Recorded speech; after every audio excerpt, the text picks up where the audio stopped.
There has always been something grand about the British fighting machine.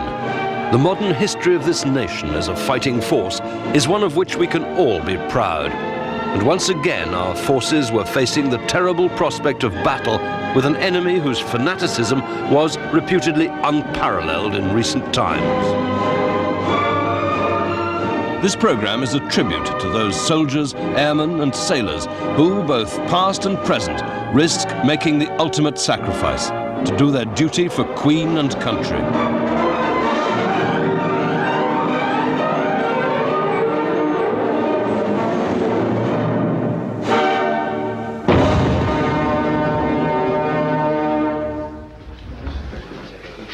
The war really begins from the moment Saddam Hussein, president of Iraq, launches his troops into Kuwait.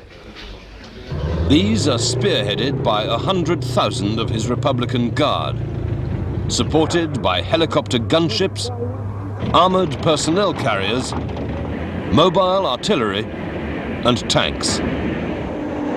The tiny Kuwaiti armed forces cannot hope to hold out against the battle-hardened Iraqi troops.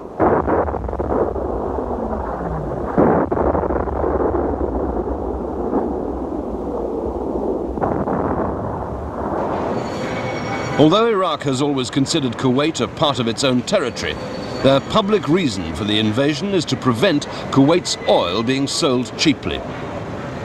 That keeps Gulf oil prices down generally, and Iraq needs to sell its own oil for higher prices. Immediately the invasion begins, the United Nations Security Council condemns it. Moscow stops arms shipments to Baghdad, and the West begins freezing all Iraqi and Kuwaiti assets. The next day, the Americans announced they'll be sending a naval task force to the Gulf. Iraq moves its troops closer to the border with Saudi Arabia, and fears grow that the Middle East's richest oil nation might be occupied as well. The American response is to begin what becomes the most impressive logistic military operation since World War II.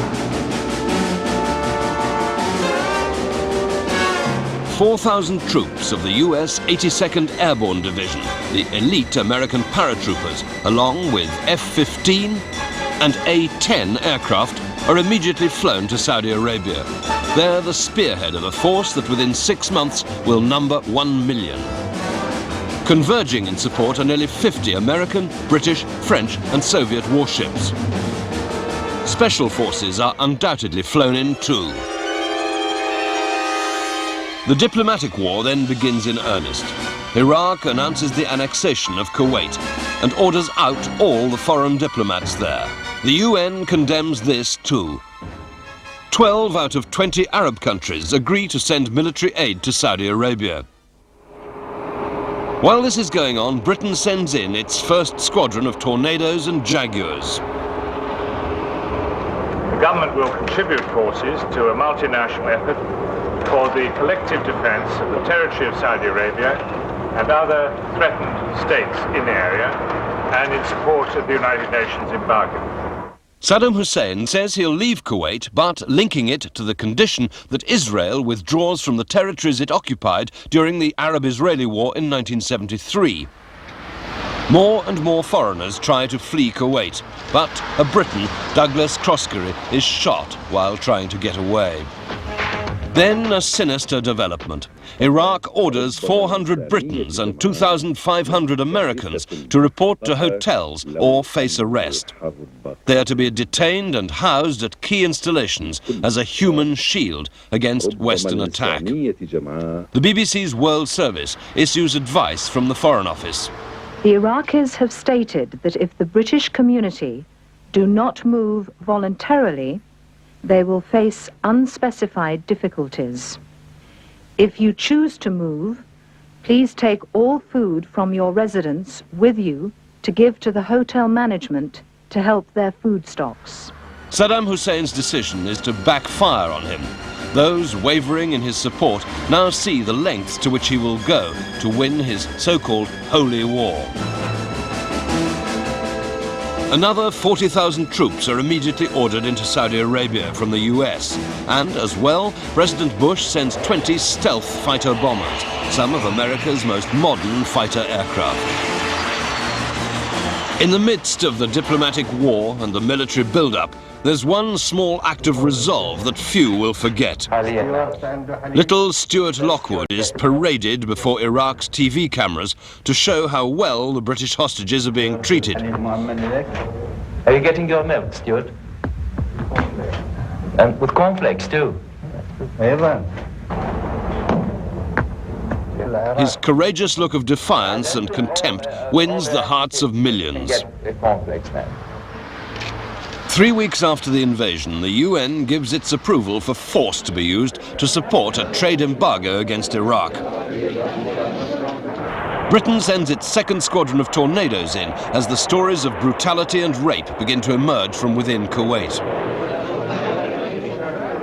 Mrs. Thatcher begins to attack Europe for its slow response to the crisis. Slow and patchy, she calls it. Some of the military support in some countries was much more hesitant, and it was patchy and much later, and that therefore we set out the solution that NATO as such must be more ready to put defensive forces out of area. Saddam Hussein begins to crack a little. He allows women and children hostages, guests he calls them, to leave.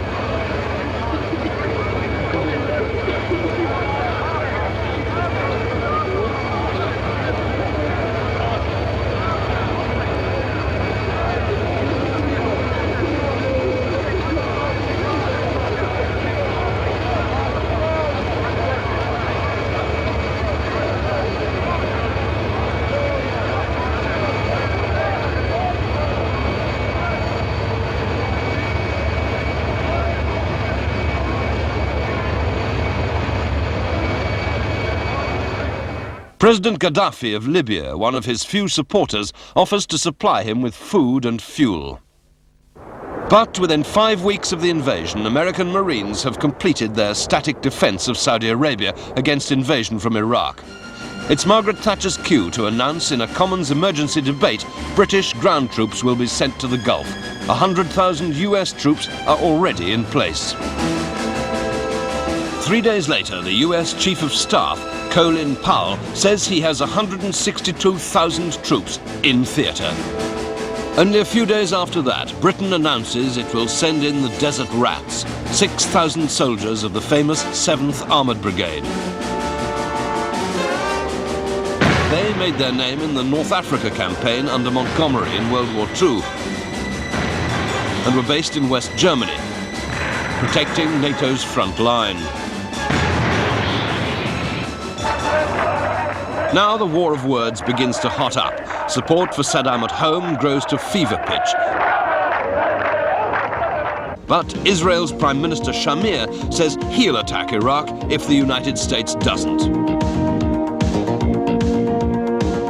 While the Arab League holds a summit meeting in Cairo, George Habash, leader of the terrorist group PFLP, says his organization will strike US and Western targets the moment the US attacks Iraq. The next day, the military command structures are agreed. Allied troops will be under US command, while in the event of war, overall control rests with the Saudi Arabians. British troops, led by Brigadier General Sir Peter de la Billière, former commanding officer of the SAS, will be under US command. I'm very much at ease working with the Americans. I fought alongside them in Korea. I've worked with them intermittently throughout the whole of my 39 years in the service. Everyone knows, though, it will be 4-star General Norman Schwarzkopf who will run the show. A former American footballer, he's called the Bear by his officers and Stormin' Norman by his men. Let's face it, if he dares come across that border and come down here, I'm completely confident that we're going to kick his butt when he gets here. It's going to be because of you folks right here. Throughout October, the diplomats try again to resolve the matter. But Baghdad will not withdraw from Kuwait. Going on to Moscow. So it's on October the 25th that Dick Cheney, the US Defense Secretary, announces that another 150,000 troops will go to Saudi Arabia. This is a long-term proposition. We're prepared for a long haul if that's what it takes to get the job done. Operation Desert Shield is now at its peak. Thousands of troops, vehicles and machinery, as well as sophisticated radars and advanced signaling and command control equipment, are being moved in by ship and air. Day after day, week after week, the mountainous military force is moved into place.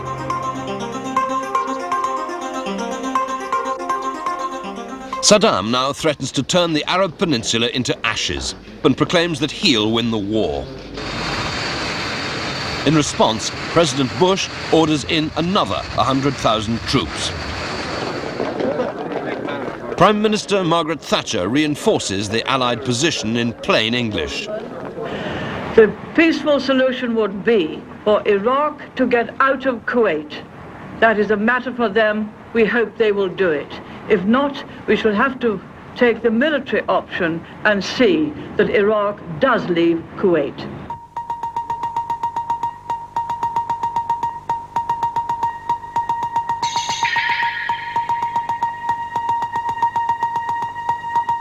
Then, on November the 29th, the UN makes the decision which determines that a war is inevitable.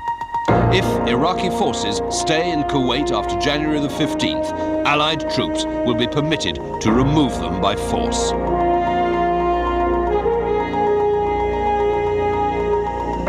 Another crack appears in Saddam Hussein's armor. He releases all the hostages, some of whom were held as human shields and were therefore able to bring back helpful information about targets to the coalition's military planners. Actually, it'd been better if we'd have probably got home a few days later, because now we've got all the Christmas shopping to do.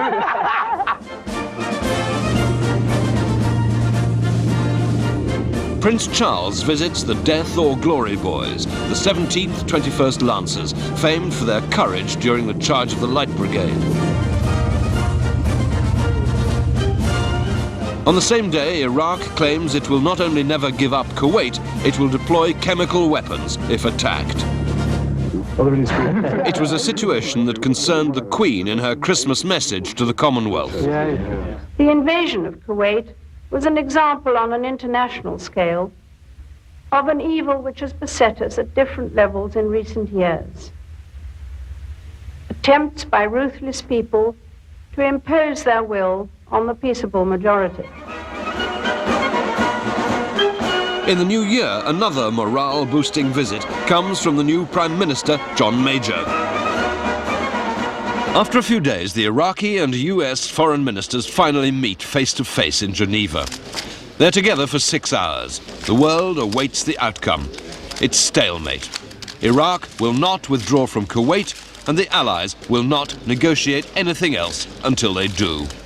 Desert Shield and Desert Sword are soon to become Desert Storm. I heard nothing today that, in over 6 hours, I heard nothing that suggested to me any Iraqi flexibility whatsoever on complying with the United Nations Security Council resolutions. It's a most remarkable logistical operation. 650,000 troops, 1,400 tanks, 1,200 armoured vehicles and self-propelled artillery, over 500 fighter planes, 300 helicopters, and more than 100 warships, including 5 carrier battle groups, all with the engineering support, medical backup, and command and control structure needed to operate on a desert battlefield or a Gulf Sea. The most potent symbols of Allied determination to expel Iraqi forces from Kuwait and restore the legitimate government are the 3 American battleships, Iowa, Missouri, and Wisconsin. Built during World War II, they were mothballed in the 1950s, but have more recently been modernized and returned to service. Now they sit some 20 miles offshore in the Gulf, each armed with 9 16-inch guns, capable of throwing a shell weighing over 1 ton right into the heart of Iraqi positions. Each ship displaces nearly 60,000 tons and carries a crew of 1,900 officers and men. Even if a missile were to strike one of these ships, it would do little damage, for they are protected by armor plate up to 20 inches thick. 4 of their turrets have now been removed to make way for quadruple launchers for BGM-109 Tomahawk cruise missiles. These can carry nuclear or conventional high-explosive warheads, or a variety of runway cratering sub-munitions. The Tomahawk has a range of some 500 nautical miles, allowing them to hit targets deep inland with pinpoint accuracy. The Tomahawk missile is also carried by the US Navy's Los Angeles-class nuclear submarines, over 50 of which are now in service or being built. Their Tomahawks can reach targets in Iraq while submerged from either the Mediterranean or the Red Sea.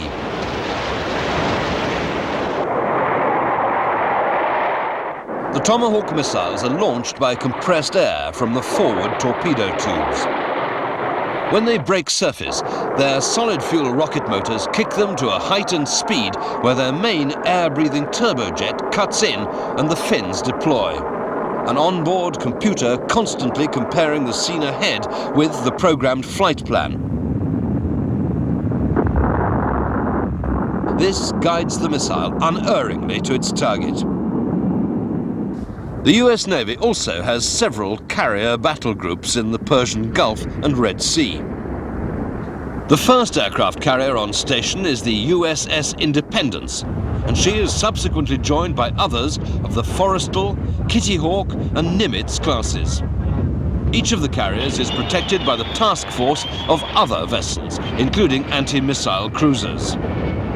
The carriers are massive floating cities, displacing 80 to 90,000 tons and carrying crews of over 5,000 men, including the air wing. Their principal armament is, of course, their aircraft, and each carrier can accommodate 86 fixed-wing aircraft and helicopters. One of the latest additions to the fleet is the McDonnell Douglas F18 Hornet dual-role fighter and attack plane. These are supplemented by Grumman Hawkeye airborne early warning and control aircraft. But the most potent aircraft of all is the Grumman F-14 Tomcat, a big two-seat swing-wing machine which can carry the Phoenix air-to-air missile, capable of engaging targets over 100 miles distant.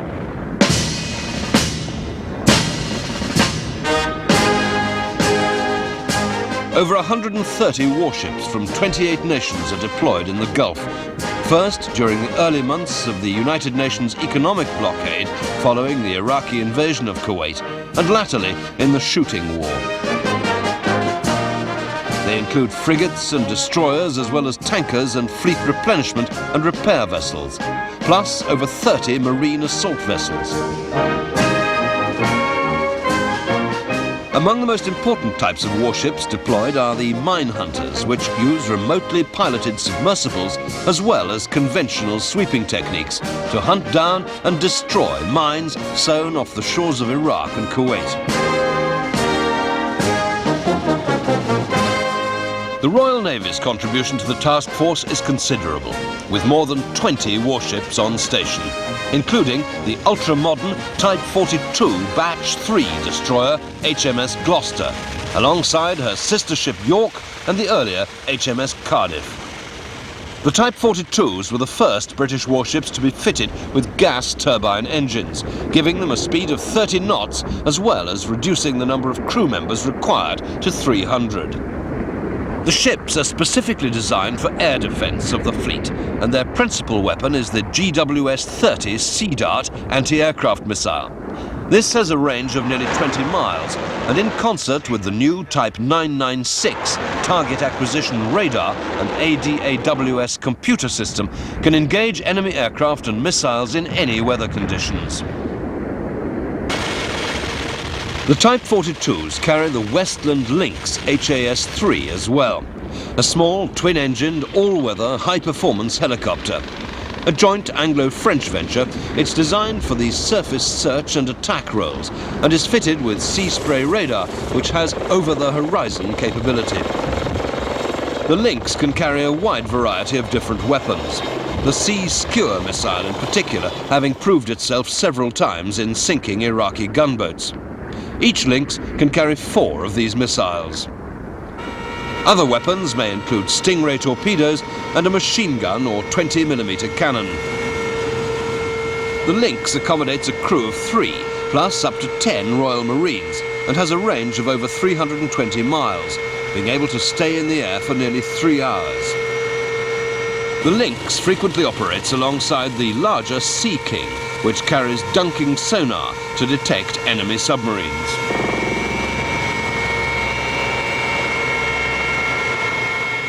A great comfort to the crew, especially operating far out across the ocean, is that it can fly on only one engine, although maximum speed is reduced from 135 to 122 knots.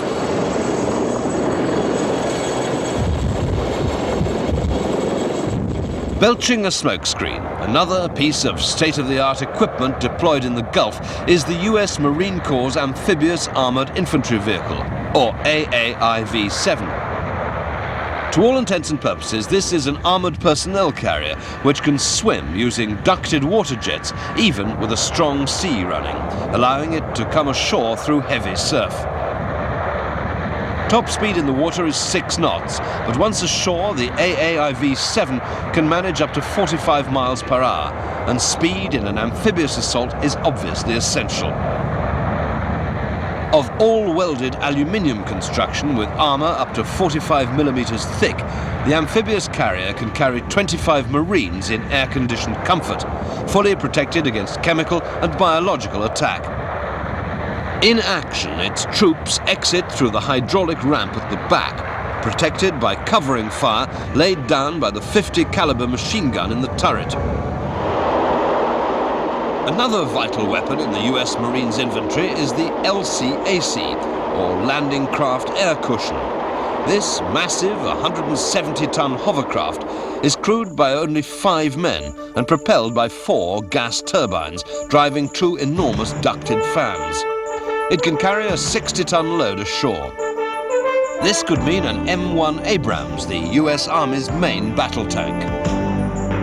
The LCAC, with a speed of 50 knots and low pressure on the surface of the water, give it better protection than a conventional landing craft against coastal mines or oil-polluted beaches. It's a pure logistics craft, not designed for the battlefield, so is unarmoured.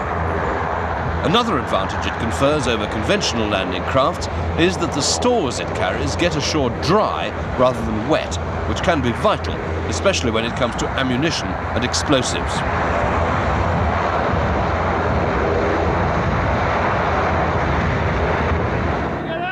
Firing anything up to 4 rounds a minute until the barrel becomes overheated, the Marines can get through a lot of ammunition with their 155mm M198 Howitzers.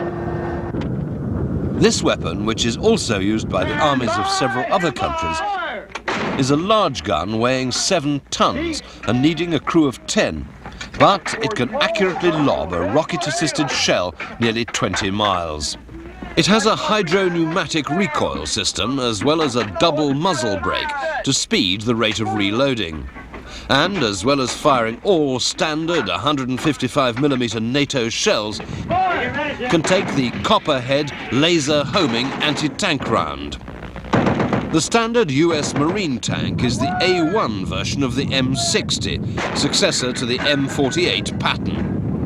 It's of cast steel construction with torsion bar suspension for a smooth ride. It mounts the British 105mm L7 gun, the most famous tank gun in the world. The US Marines also make extensive use of the Boeing Vertol CH-46 Sea Knight tactical transport helicopter. A versatile twin-engine machine capable of carrying up to 26 soldiers a distance of 230 miles, or a variety of stores slung under the fuselage. It has a top speed of 168 miles an hour. It can also be kitted out as a gunship, armed with machine guns or chain guns to give fire support to the infantry on the ground. The CH-46 is accompanied into action by one of the most famous helicopters of all time, the Bell AH-1 Huey Cobra. This is a dedicated ground attack machine carrying a multi-barreled minigun under the nose, plus unguided rockets or 8 TOW anti-tank missiles.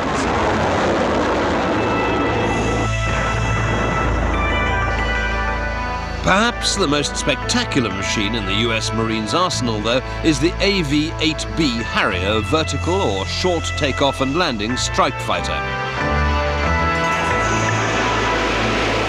Nicknamed the Jump Jet, the Harrier, in its latest form, with composite fibre construction and larger wings, can carry bombs, rockets or missiles in the close ground support role, as well as Sidewinder air-to-air missiles for dogfighting.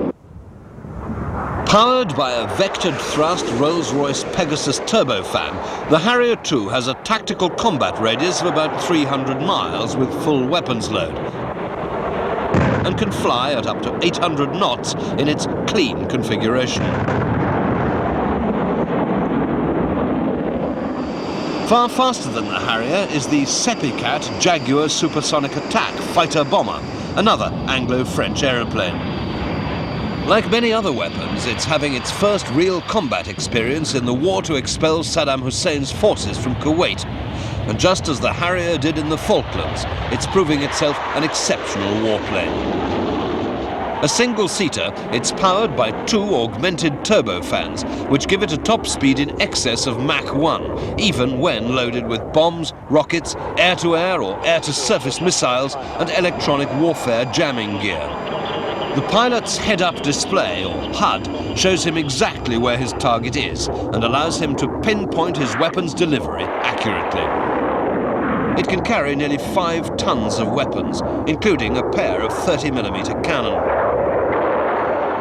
Capable of carrying an even more impressive weapons load is the Panavia Tornado. This is another multinational aircraft, developed by Britain, Germany and Italy as an all-purpose strike and air superiority fighter. A swing-wing aircraft with a crew of 2, it can operate by day or night in all weathers.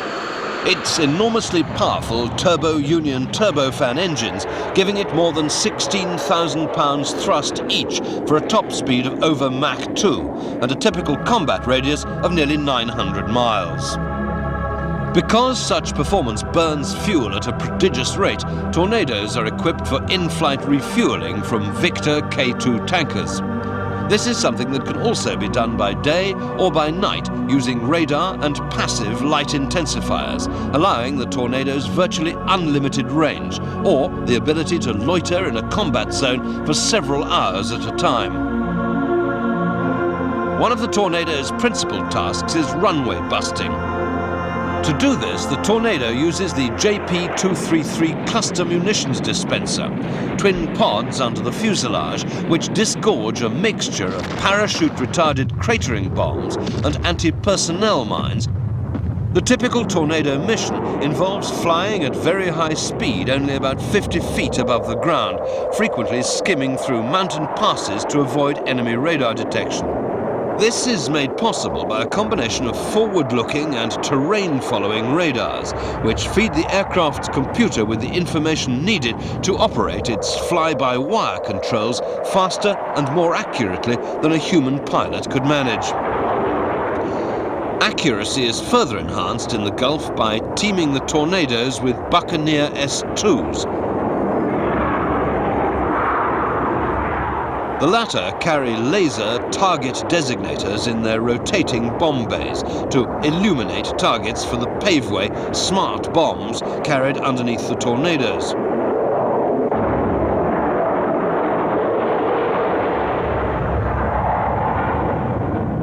This system has proved itself incredibly accurate in hitting precise points on bridges or other difficult targets in Iraq and Kuwait. Another aircraft which has leapt into the limelight in the Gulf is the General Dynamics F-16 Fighting Falcon. An aircraft of almost conventional appearance compared with its swing wing and twin-tailed companions, the F-16 is a pilot's dream, with the ability to pull 9G in a turn without breaking up, and even 5G with a full weapons load. It only has a single afterburning turbofan engine, but can achieve over Mach 2, a combination of power and agility which has found many customers, including Egypt, Israel and Turkey. The F-16 is a multi-role fighter, meaning it can engage other aircraft in air-to-air combat or attack ground targets with a variety of weapons. The aircraft's canopy gives an unsurpassed view, while in pitch dark the head-up display, coupled with the lantern system, shows the pilot exactly where he is in the sky at all times. The war against Iraq has vividly demonstrated the unique capabilities of the lantern equipment. This is carried in 2 pods under the aircraft, one navigating with terrain-following radar and the other pinpointing targets such as tanks for the aircraft's Maverick missiles or laser-guided bombs to destroy. Lantern and other equally sophisticated weapons systems are also used by the McDonnell Douglas F-15. The Eagle has for many years been singled out as the best all-round fighter in the world. This is particularly true since the introduction of the E variant, which is as good in the ground attack role as earlier versions are in dogfighting. Compared with the Falcon, the Eagle is a big aeroplane, 15 feet longer, 10 feet broader, and weighing nearly twice as much. But it has twin afterburning turbofans, which give even higher performance.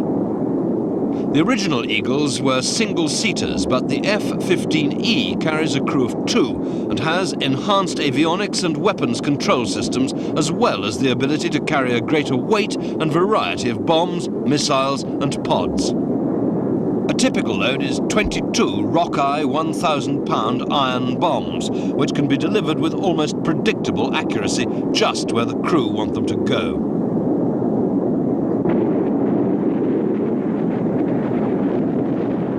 Designed as a naval replacement for the F-4 Phantom, which would not cost as much as the F-14 Tomcat, the F-18 Hornet has become the seagoing equivalent of the Air Force's Fighting Falcon, even though many aircraft are these days land-based. It's the usual modern equivalent of an interceptor and attack fighter, being chosen by the US Marines in preference to the F-16 because of its ability to fire the latest radar-guided air-to-air missiles. The cockpit gives excellent vision, and the pilot's task is made easier by the provision of 3 multifunction computer visual display units, which replace almost all conventional cockpit dials and instruments. There had been speculation for years about the shape the United States Air Force's new stealth fighter would take, but nobody was really prepared for the unique Lockheed F-117. This futuristic machine, nurtured under conditions of great secrecy at the world-famous Skunk Works in California, is another weapons platform which has leapt into public prominence as a result of the Gulf conflict. Many details are still top secret, but the whole concept was to make the aircraft practically invisible to either radar or infrared detectors. This has been achieved in an aircraft which is actually so aerodynamically unstable that it would be impossible to fly without a computer to make constant, minute corrections to the control surfaces. Hardly any metal is used in its construction, which is almost all of radar-absorbent reinforced carbon fiber and similar materials coated with ferrite paint, while the engine intakes and exhausts are configured to reduce noise and heat output.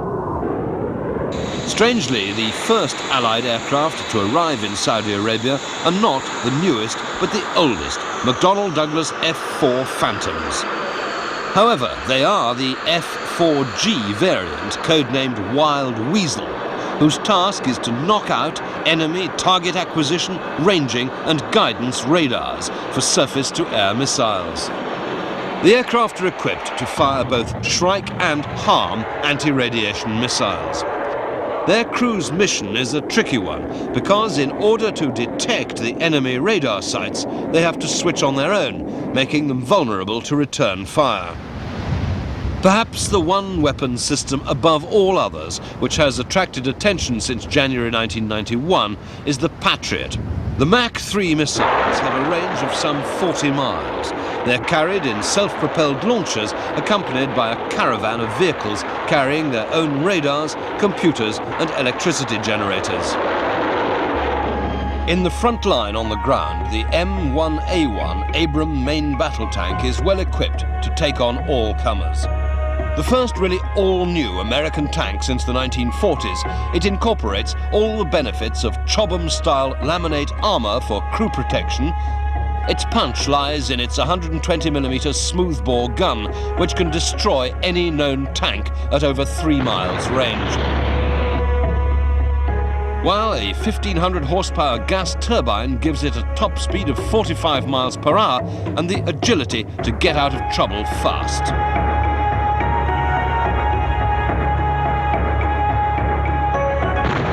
Tanks cannot operate efficiently on their own.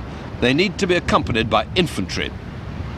To allow the troops to keep up with the armour, the US Army uses the Bradley Mechanized Combat Vehicle. This comes in two forms, the M2 infantry version and the M3 cavalry variant. And the M1 tank commanders appreciate both. Externally, they appear identical, with a launcher for 2 TOW anti-tank missiles on the side of the turret. This, as well as the Hughes 25mm chain gun, also mounted in the turret, can be aimed and fired from within the vehicle without exposing the crew to the enemy or to chemical or biological hazards. The difference between the Bradley M2 and the M3 is that the former carries a squad of infantry, while the latter uses the space for extra TOW missiles. Both vehicles are more mobile than the aging M113 armoured personnel carrier, with a top speed of some 40 miles per hour, while the missile launchers give them great anti-tank capability.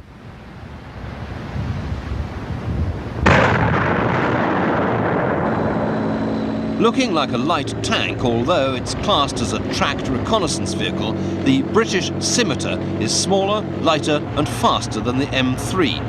Even though it's designed for a similar role, it only carries a 30mm Verdun cannon, so it does not have an anti-tank capability, this being reserved for other specialised vehicles sharing the same basic chassis and hull.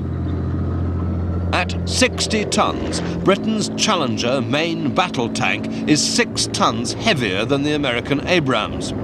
It's therefore slower, its Rolls-Royce diesel engine giving it a top speed of 35 miles per hour.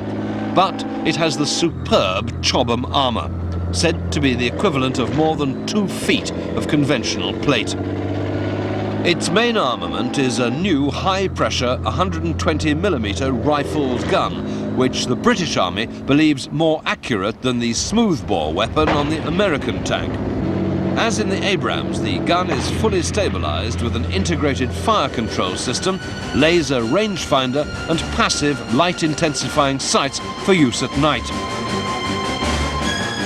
The British Warrior mechanised infantry vehicle is a new vehicle designed to replace the old FV432 armoured personnel carrier. It has a crew of 2 plus 8 infantrymen carried in the rear and is armed with a 30mm cannon and coaxial 7.62mm chain gun in the turret.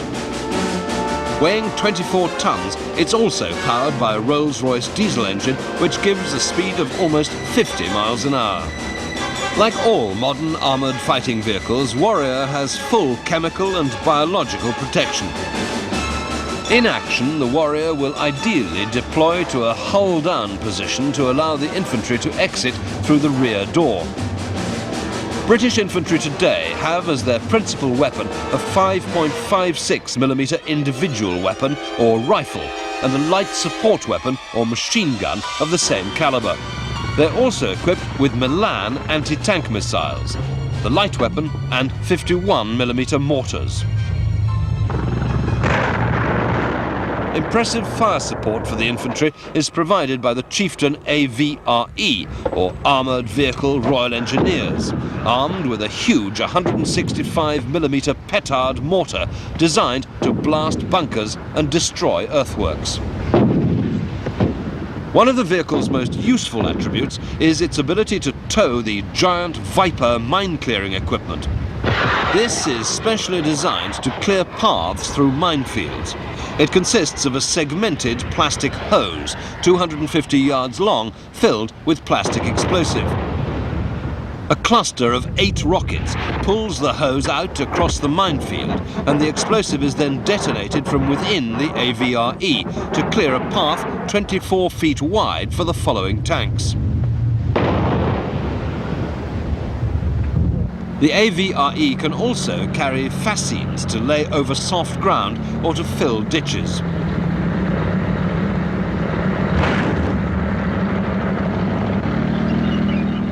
One of the principal anti-tank weapons in the Gulf is the Hughes AH64 Apache attack helicopter. This two-man machine is fitted with a remotely controlled 30mm chain gun in a ventral mounting, for which 1,200 rounds of ammunition are carried. Additional weapons are carried on underwing pylons. These can include free-fight rocket pods or up to 16 Hellfire anti-tank missiles. The Hellfire is a laser-guided missile with greater range than any other similar system, and a 20-pound hollow charge warhead capable of destroying any known tank. The Apache is designed for nap-of-the-earth operations, and its 2 turboshaft engines give it top speed of 168 miles an hour. Another potent tank buster is TOW, or Tube-Launched Optically Tracked Wire-Guided Missile. This is used by both US Army and Marine units, and is fitted to helicopters and both armoured and unarmoured vehicles. TOW has a range of some 3 miles and is highly accurate, its 9-pound warhead being capable of defeating most armour. The Gulf conflict has also seen widespread use of remotely piloted vehicles such as the British Army's Midge. These are pilotless photographic reconnaissance machines, quite small and therefore difficult to shoot down. They either carry television cameras to give live coverage, or, in the case of the Midge, stereoscopic cameras which can use ordinary or infrared film.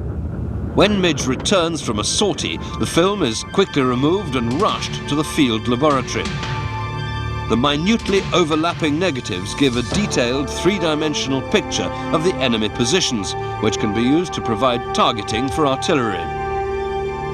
Conventional artillery support for ground forces is primarily provided by M109A2 self-propelled guns. One of the most important weapons in the Allied arsenal, and used by the British as well as the American Army, this vehicle carries a 155mm howitzer in a lightly armoured turret. In action, the rear doors are usually left open, but they can be closed to allow the crew to carry on in a battlefield contaminated by chemical or biological weapons. The howitzer has a range of 15 miles using rocket-assisted projectiles, which can have conventional high-explosive, anti-tank or nuclear warheads. 28 rounds are carried inside the M109 itself, with further ammunition being supplied from field support vehicles. The M109 is powered by a turbocharged diesel engine, giving a speed of 35 miles per hour. Even heavier artillery support comes from M110A2 self-propelled 203mm howitzers. These have a range of over 18 miles, and in addition to a heavy conventional high-explosive shell, can also fire dispensers containing nearly 200 grenades or tactical nuclear rounds. The Copperhead round is unique in that it is a laser-guided shell fired from a standard M198 towed or M109 tracked howitzer. The projectile has a range of 10 miles. It's a smart shell which homes in on targets, particularly tanks, marked by laser designators of friendly ground forces or aircraft.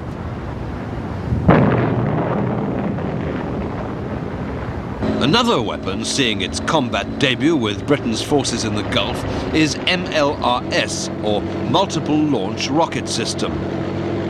This is designed to supplement conventional artillery pieces and is a highly effective area denial weapon. The vehicle is a modified Bradley with an armoured cab at the front for the crew and a swivelling launcher at the rear for 12 solid fuel rockets. These can be launched singly or in ripple salvos to a range of 18 miles to lay down a saturation barrage on enemy troop or vehicle concentrations. Each rocket contains 644 small hollow charge mines, or the new Sense and Destroy armour warhead with 6 infrared guided submunitions, designed like Copperhead to destroy enemy tanks from overhead. For deeply entrenched troops, an anti-personnel minefield can be laid right on top of them.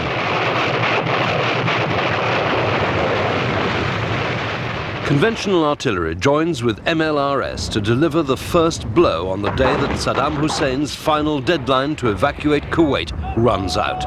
Sunday, February the 24th, 1991. The shells and rockets hammer away at Iraqi frontline positions for 2 hours in a bombardment 4 times heavier than that which preceded Montgomery's victory at El Alamein almost exactly 50 years earlier.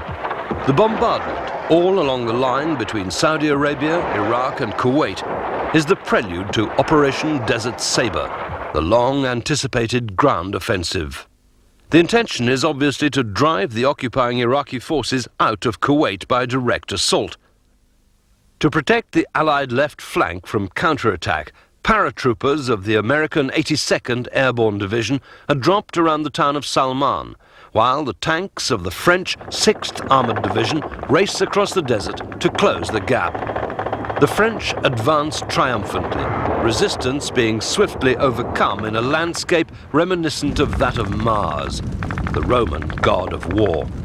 Iraqi tanks are soon burning furiously, and Saddam Hussein's unwilling conscript soldiers seem eager to surrender.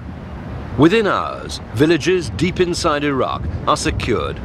The speed of the Allied advance causes great confusion to the local population. This success is rapidly followed by a leapfrog movement using the helicopters of the 101st Airborne Division to secure a forward airbase near Nasiriyah on the River Euphrates. From here, the men and assault helicopters, as well as the missile-carrying Apaches, deploy to create an impassable barrier through which the vaunted Iraqi Republican Guard troops in the east of the country will have to fight if they want to escape towards Baghdad. Now the attention shifts to the Kuwaiti border, where strong American and Arab coalition forces begin their long-planned push to liberate the country so cruelly raped by Saddam Hussein. A vital part of the Allied deception plan has been to convince Iraqi intelligence that a major amphibious assault will be launched by the American Marines. Instead, having cleared most of the mines sown during the earlier phase of embargo, the ships stay offshore. The battleships Missouri and Wisconsin, having already done so much with their Tomahawk cruise missiles, now unleash their batteries of 16-inch guns. These pummel army positions in eastern Iraq and Kuwait itself. Even if denied their hoped-for assault from the sea, the men of the American 1st and 2nd Marine Divisions reap their fair share of glory in the headlong charge overland into Kuwait. British Jaguars support them from the air. There is sporadic and heavy but largely ineffectual resistance from Iraqi gunners. Most men simply ignore it. Saddam Hussein's killing fields, in which he said Allied forces would burn, prove no obstacle, and the tanks and other armoured fighting vehicles encounter few difficulties. Marine Corps M60s are joined by other troops and tanks from Saudi Arabia and Egypt. A few years ago, it would have seemed an unlikely combination. Today, in Kuwait, it works. Those Iraqi tanks which venture out to engage are soon dealt with, and again that multi-launch rocket system comes into its own. Not for nothing do its crews call it the battle winner. Even the tiny Kuwaiti army plays its part, returning joyfully to its home for the first time since August 1990. Kuwaiti Gazelle helicopters armed with anti-tank missile launchers are brought into play during the fierce battle for Kuwait City Airport. Now, with the left and right flanks secured, is the time for the main thrust.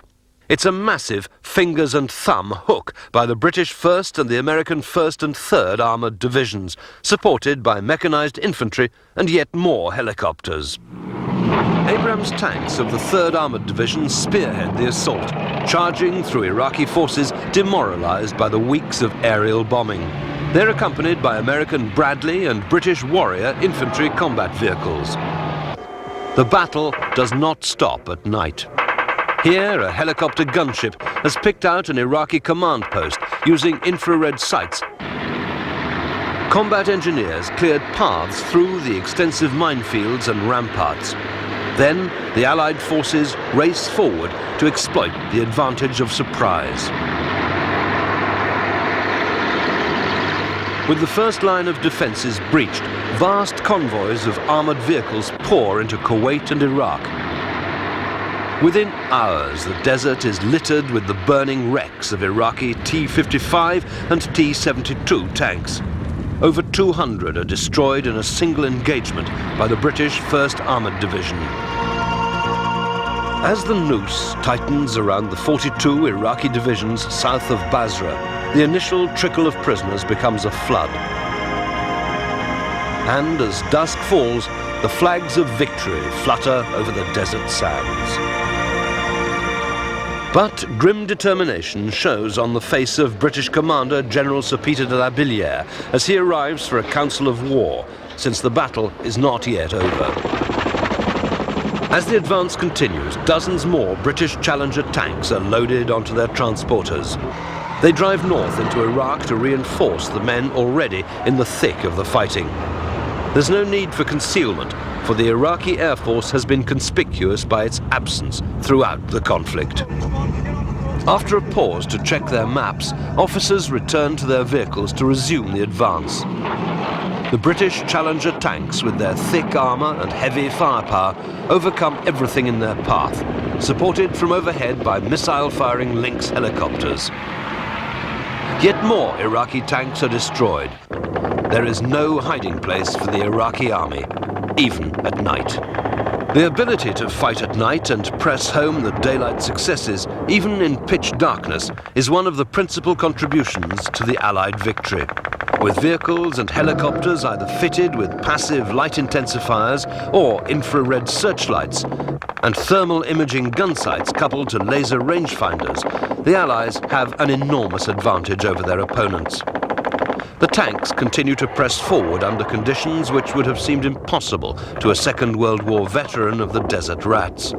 The constant pressure gives the Iraqis no time to redeploy to face the menace in their rear. As daylight returns, the Challengers, Lynx helicopters and Warrior infantry vehicles of the 4th and 7th Armoured Brigades keep up the momentum, giving the enemy no respite.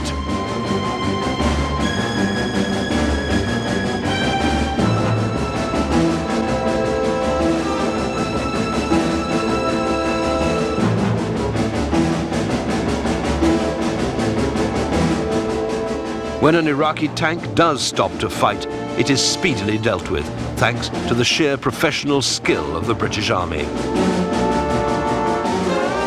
As resistance crumbles and the survivors from over 40 Iraqi divisions are herded into captivity, the logistic problems mount.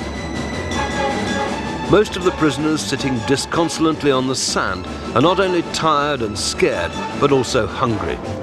For the Allied air offensive has wrecked their lines of supply.